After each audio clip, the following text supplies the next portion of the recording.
Now, in this video, we're going to answer the following question.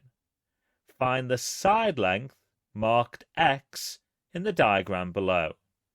So we've been given a right-angled triangle with an angle marked 52 degrees at the top, a side marked 14 centimeters, and another side marked X.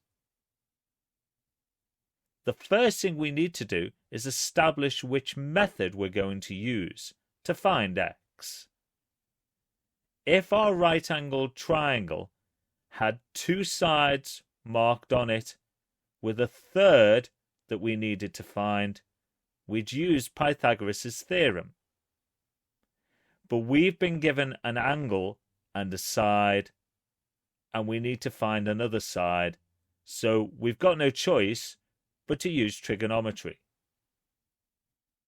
The first thing we need to do now is label our sides. So the side opposite the angle is marked opposite. The side opposite the right angle is marked hypotenuse. And so the remaining side is our adjacent side.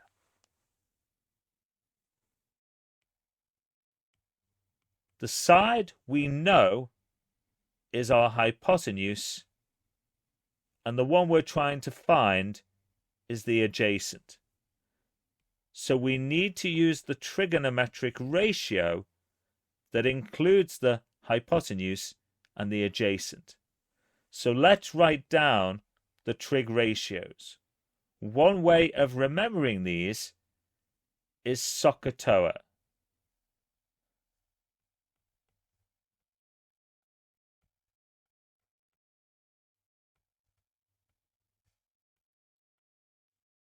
This is our first ratio, this is the second, and this is the third. The one that includes the adjacent and the hypotenuse is the cosine ratio. Let's write that down.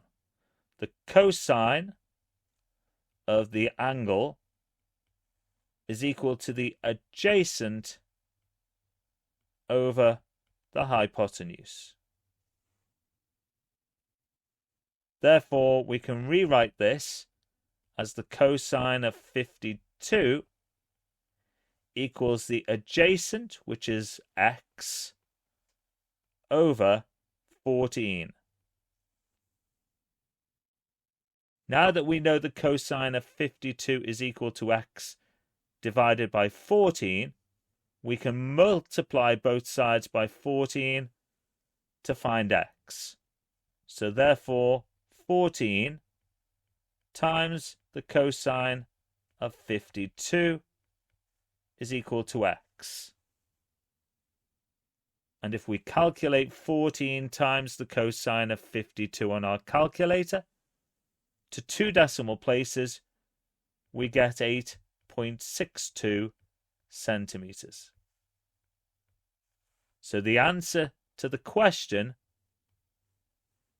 find the side length marked X in the diagram below, is 8.62 centimeters.